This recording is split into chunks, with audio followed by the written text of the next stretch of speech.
पुराणों और ग्रंथों के अनुसार भगवान श्री कृष्ण का जन्म 3 कस्सब 12 ईसा पूर्व मथुरा में हुआ था। इसके पश्चात गोकुल, वृंदावन, नंदगांव, बरसाना और द्वारका जैसी जगहों पर उन्होंने अपना समय बिताया। पुराणों में यह भी बताया गया है कि भगवान श्री कृष्ण ने कुल 125 वर्षों तक धरती पर लीला की। इसमें यह भी बताया गया है कि महाभारत युद्ध के बाद भगवान श्री कृष्ण ने 36 वर्षों तक द्वारका पर राज किया। इसके बाद उनकी मृत्यु हो गई। उस समय उनकी आयु 125 वर्ष थी। परंतु भगवान श्री कृष्ण की मृत्यु का क्या रहस्य है, यह आज भी लोगों के लिए जिज्ञासा का विषय बना हुआ है। कैसे हुई भगवान श्री कृष्ण की मृत्यु, आज हम इसी विषय पर चर्चा करेंगे। इसीलिए बने रहिए हमारे साथ।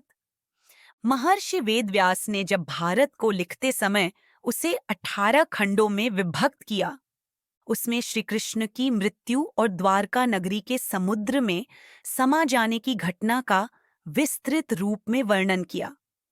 विभिन्न ग्रंथों, पुराणों और महाकाव्यों में भगवान श्री कृष्ण की मृत्यु के विषय में जिन तथ्यों को चुना गया है, उनमें 2 कथाएं सबसे महत्वपूर्ण हैं। पहली कथा के अनुसार जब महाभारत के युद्ध में दुर्योधन और उसके भाइयों का अंत हो गया, रानी गांधारी अपने बेटे के शव पर शोक व्यक्त करने के लिए रणभूमि में गई थीं। उनके साथ भगवान कृष्ण और पांडव भी गए थे। क्रोध और दुख से भरी गांधारी ने युद्ध में पांडवों का साथ देने के लिए श्री कृष्ण को उत्तरदायी मानकर उन्हें श्राप दिया। गांधारी ने कहा, अगर मैंने भगवान विष्णु की सच्चे मन से पूजा की है और निस्वार्थ भाव से अपने पति की सेवा की है, तो जैसे मेरा कुल समाप्त हो गया, वैसे ही तुम्हारा वंश तुम्हारे ही सामने समाप्त होगा। तुम यह सब देखते रह जाओगे। द्वारका नगरी तुम्हारे सामने समुद्र में डूब जाएगी और यदुवंश का भी पूर्ण रूप से नाश हो जाएगा। भगवान श्री कृष्ण तनिक भी विचलित नहीं हुए और मुस्कुराते हुए अपने ऊपर लगे श्राप को स्वीकार कर लिया। उन्होंने गांधारी से कहा, माता, मुझे आपसे इसी आशीर्वाद की प्रतीक्षा थी। मैं आपके श्राप को ग्रहण करता हूं। इसके बाद हस्तिनापुर में युधिष्ठिर का राज्याभिषेक हो जाने के पश्चात भगवान श्री कृष्ण द्वारका के लिए निकल पड़े। दूसरी कथा के अनुसार भगवान श्री कृष्ण की मृत्यु और यदुवंशियों के नाश का कारण शाम था। भागवत पुराण के अनुसार एक बार श्री कृष्ण के पुत्र शाम को एक शरारत सूझी। वह स्त्री का वेश धारण कर अपने साथियों के साथ आशी मुनियों से मिलने गए। उन्होंने अर्षियों से कहा कि वे गर्भवती हैं। जब अर्षि को शाम और उनके साथियों की चालाकी का अनुमान हो गया, तो वे क्रोधित हो गए। उन्होंने स्त्री बने शाम को श्राप दिया, तुम्हारे पेट से एक ऐसे लोहे के तीर का जन्म होगा जो तुम्हारे कुल और साम्राज्य के विनाश का कारण बनेगा। ऋषियों का श्राप सुनकर शाम भय से कांप उठे। वे तुरंत उग्रसेन के पास जाकर उन्हें सारी बातें बताने लगे। उग्रसेन ने सोच विचार कर शाम से कहा कि वे उस तीर का चूर्ण बनाकर प्रभास नदी के जल में प्रवाहित कर दें। शाम ने उग्रसेन के कहे अनुसार सब कुछ किया। इधर आशियों के श्राप के साथ साथ गांधारी का श्राप भी सच होने लगा। द्वारका में शराब का सेवन प्रतिबंधित होने के बावजूद लोग इसका सेवन करने लगे। भोग विलास में डूबकर अपने अच्छे आचरण, नैतिकता, अनुशासन और विनम्रता का त्याग करते गए। कहा जाता है कि इसके बाद द्वारका के विनाश के कई अशुभ संकेत मिलने लगे, जैसे सुदर्शन चक्र, श्री कृष्ण का शंख, उनका रथ और बलराम का हल अदृश्य हो गया। द्वारका में चारों ओर अपराध और पाप का वातावरण बन गया।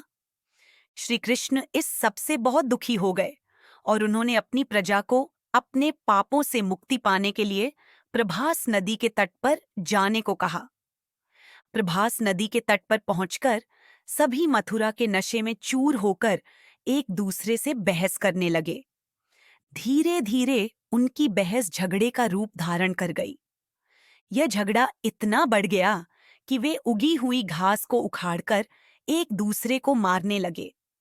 कहा जाता है कि शाम को मिले श्राप की वजह से उगी हुई घास में जहरीले लोहे के तत्व थे। परिणाम स्वरूप उसी घास से यदुवंशियों का नाश हो गया। इस घटना के कुछ दिन बाद बलराम ने भी अपने प्राण त्याग दिए। भगवान श्री कृष्ण को भी इस बात का ज्ञान हो गया था कि अब धरती पर उनकी लीला समाप्त होने का समय आ गया है। भागवत पुराण के अनुसार एक दिन भगवान श्री कृष्ण पीपल के पेड़ के नीचे विश्राम कर रहे थे। तभी वहां जरा नामक एक बहेलिया आया। उसने दूर से श्री कृष्ण के चरणों को देखा, जो हिरण की तरह प्रतीत हो रहे थे। उसने उन्हें हिरण समझकर तीर चला दिया। वह तीर सीधा भगवान श्री कृष्ण के चरणों में जा लगा। जब जरा ने पास जाकर देखा कि तीर किसी हिरण को नहीं बल्कि भगवान श्री कृष्ण को लगा है, तो वह रोने लगा। उसने अपने कृत्य के लिए क्षमा मांगने लगा। तब भगवान श्री कृष्ण ने कहा, जरा तुम वहीं पाली हो जिसे त्रेता युग में मैंने रामावतार में तीर मारा था। आज तुम्हारे तीर चलाने से मैं उस आरोप से मुक्त हो गया।